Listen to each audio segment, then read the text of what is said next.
In Italy, criminal mastermind Cyrus is arriving at a prestigious auction house with a plan in mind. Inside he walks by disguised Master Denton and hacker Misoon, but he pretends he doesn't know them, when in fact they're part of his team.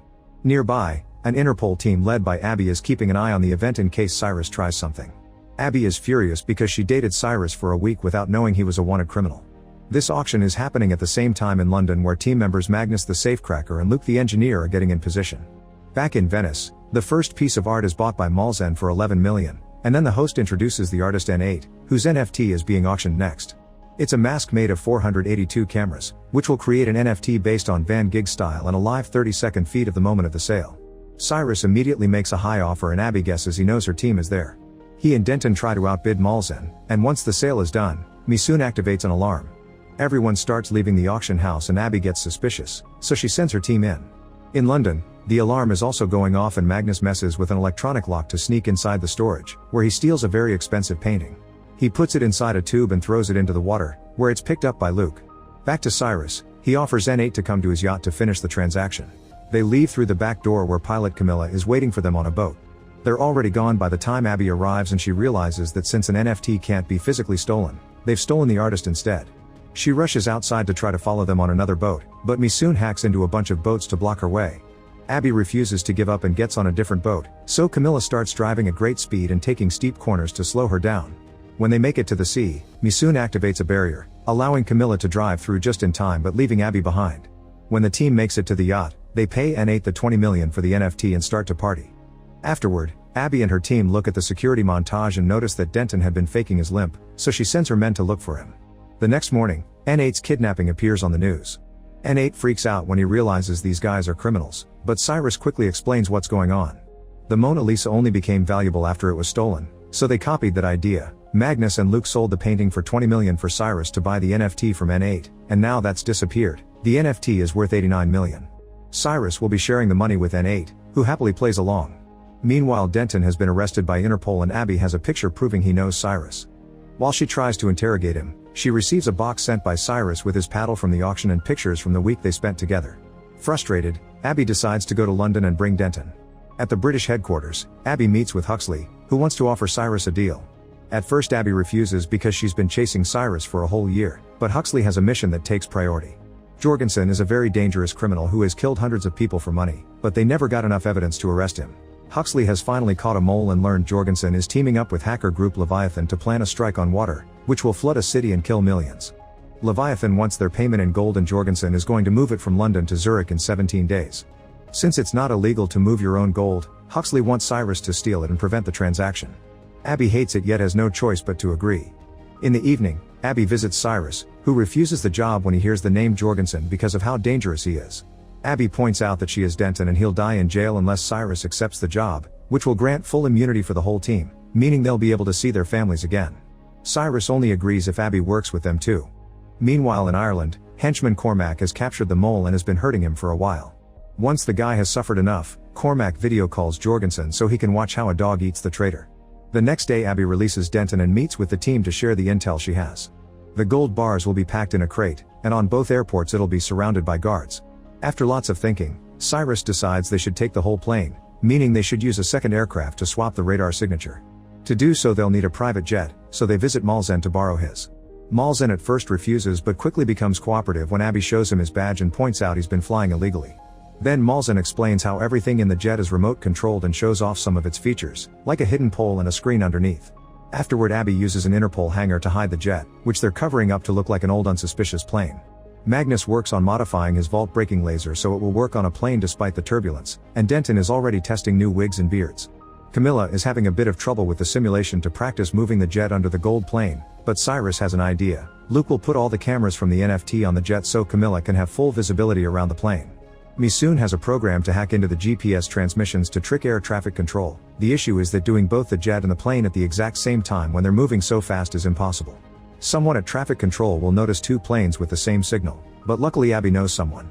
Sometime later, Abby and Cyrus meet with Harry, who works at air traffic control but is also an informant for Interpol. Abby can't convince him to help with the helping people argument, so Cyrus offers him $1 million instead and Harry instantly agrees. Later the duo meets with Huxley, who tells them they found the mole dead and because of that, the bank will move the gold in 10 days instead of 17. Cyrus doesn't think there's enough time and wants out, triggering an argument with Huxley.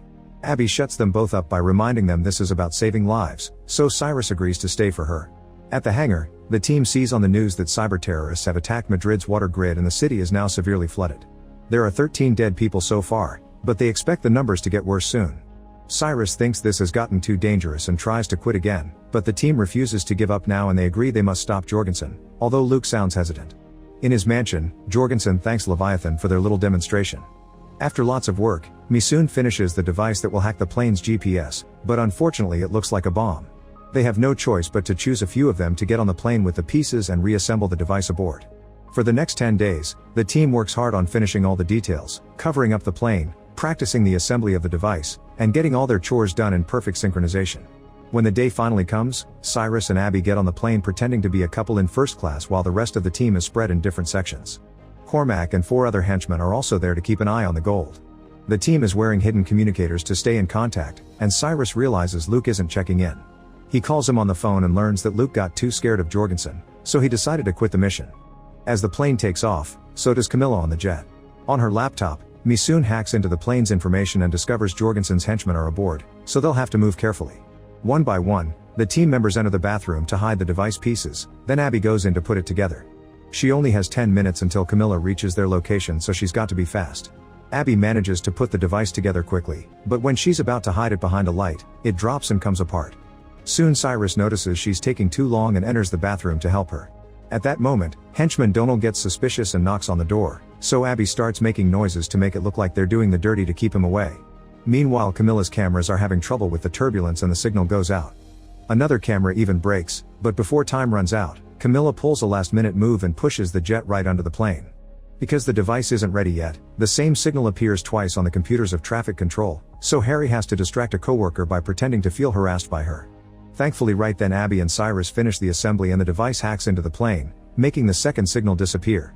To celebrate, Cyrus kisses Abby after hiding the device. Afterward, Harry calls the plane pilots to tell them about a fake storm and asks them to change course, sending them to a private airfield in the Alps. The pilots believe it and start flying away while Camilla releases a drone that will keep the signal on the original course to trick the other traffic computers. The pilots also announce the change to the passengers, so the henchmen get ready to act. Meanwhile, Denton is playing the part of a sick man and distracts the stewardess so that Magnus can take one of his oxygen tanks and sneak into the cargo area. Once Misoon has cut down the Wi-Fi and hacked into the gold's lock, Magnus puts on an oxygen mask and opens the compartment with the gold, which hits him with the pressure variance and makes the plane shake a little. Accessing the gold with the laser is going to take a while, and the henchmen are getting in position. Donal uses his gun to kidnap a stewardess and tries to get her to open the cockpit, which is seen by Abby. At that moment the laser makes the plane shake again, and Cyrus uses the chance to tackle Donal, who responds by opening fire. Cyrus begins throwing bags at him as defense and jumps on him to disarm him while a second henchman arrives. This guy is jumped on by Abby, who starts beating him up at the same time Cyrus starts fighting Donal hand to hand. The more Magnus uses the laser, the more the plane shakes, and both fights start stumbling all over the place. Donal tries to choke Cyrus with a phone cable at the same time Abby pushes a cabinet, causing both henchmen to dodge out of the way and the cabinet falls downstairs with Cyrus and the stewardess. At that moment Magnus finally opens the safe and accesses the gold. Abby knocks down the other henchman while Donal retrieves his gun, but before he can shoot, Cyrus knocks him out by smashing him against some glass. Then Cyrus and Abby try to reach Magnus, only to find the way blocked by Cormac and his gun. Suddenly the plane lands on the new destination and since the ground is frozen, it starts sliding around, not stopping until it gets caught by the snow. Soon Camilla also lands with the jet and she has to make an extra effort to stop it from sliding right before it hits the plane. Cormac and his 2 men capture Abby, Cyrus, Magnus, and Camilla. After calling Jorgensen to confirm the gold is fine, Cormac promises to deliver it himself. Cyrus tries to make him use the train as originally planned, but Cormac chooses to take the jet instead, taking the team with him except for Magnus. Moments later, Camilla is piloting the jet under Cormac's orders, but she presses a button to send her teammates a signal. Abby and Cyrus put on their seat belts and Camilla starts piloting the jet like a maniac, making it shake while pretending it's the gold throwing them off balance. All the shaking is slowly removing the metal covers, which will help the jet be found again. Back in the Alps, Magnus hits his captor and steals the gun, only to put it down and try to escape. When the henchman grabs the weapon and tries to shoot, the gun backfires and hurts his hand just like Magnus modified it to do. At the train station, Huxley notices the gold isn't coming and his partner informs him the plan failed. Now the gold is flying to Jorgensen's villa. Huxley decides to call the NATO and tells them about a terrorist threat that needs to be shot down, not caring if Abby dies in the process. As the military jets take off, Jorgensen meets with the Leviathan leaders and pretends the delay with the gold was his own plan to distract the authorities. Soon the team's plane is surrounded by the NATO jets, so Harry informs the authorities that there are civilians aboard. However, Huxley lies and says it isn't true, ordering to shoot it down anyway. Desperate, Cyrus activates the pole to disarm the henchmen. Then he and Abby start fighting them all over the place. In the struggle, Abby manages to grab the remote control and makes the word civilian hostages on board appear on the big screen under the jet. Then Camilla pulls a crazy move and turns the jet upside down to show the message to the soldiers, who immediately cancel the rockets. Once the other jets are gone, a henchman threatens Camilla into making things right. She puts the jet back in position before fighting the thug, who immediately pushes her back on her seat and breaks her wrist, reminding her to land. Camilla pretends to pilot only to suddenly pull a lever, causing the jet to start falling at great speed. While Cyrus keeps Cormac away, Abby reaches the control again and opens the door, which sends Cormac flying out of the plane before she closes it again. Afterward, the duo rushes to the cockpit and takes over the controls because Camilla can't pilot with a broken wrist. They manage to make the plane stop falling, however another metal piece goes loose and damages the hydraulic pump. While still in pain, Camilla does her best to steer the plane using the engines and the jet lands on Jorgensen's garden, but it slides down the road for a few minutes and keeps getting destroyed until it turns on its side. The gold immediately falls off the plane and Cyrus, Camilla, and Abby are surrounded by Jorgensen's guards. Cyrus notices there's a camera still working and mentions the NTF they saw during the auction, which is a sign for Misoon to start hacking. Jorgensen comes to interrogate them with a gun, but at that moment, the Leviathan leader gets a message telling her about Interpol and cancels the deal. Furious, Jorgensen shoots her leg and demands her to restore the deal, but since she turns him down, he shoots again to kill her. Then Jorgensen asks who the Interpol agent is, so Cyrus pretends it's him. Before Jorgensen can shoot him, the Italian police arrive and surround them. Jorgensen pretends he just took out his gun in self-defense because some crazy guys landed in his garden, so Cyrus gives Misoon the signal and now the video of Jorgensen killing the woman appears on the screen of the plane.